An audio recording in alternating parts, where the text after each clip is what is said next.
സ്ത്രീ സുരക്ഷയ്ക്ക് പുതിയ പദ്ധതി ആരംഭിക്കുന്നതാണ്. സാമൂഹ്യക്ഷേമ പദ്ധതികളിൽ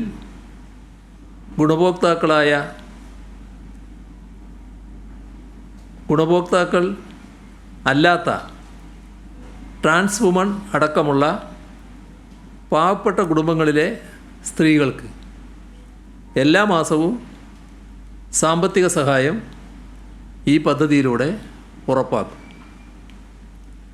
35 മുതൽ 60 വയസ്സ് വരെയുള്ള നിലവിൽ ഏതെങ്കിലും സാമൂഹ്യക്ഷേമ പെൻഷൻ ലഭിക്കാത്ത AAY മഞ്ഞ കാർഡ്, PHH മുൻഗണനാ വിഭാഗം പിങ്ക് കാർഡ്, ഈ വിഭാഗത്തിൽപ്പെട്ട സ്ത്രീകൾക്ക് പ്രതിമാസം 1000 രൂപ വീതം സ്ത്രീ സുരക്ഷാ പെൻഷൻ അനുവദിക്കും.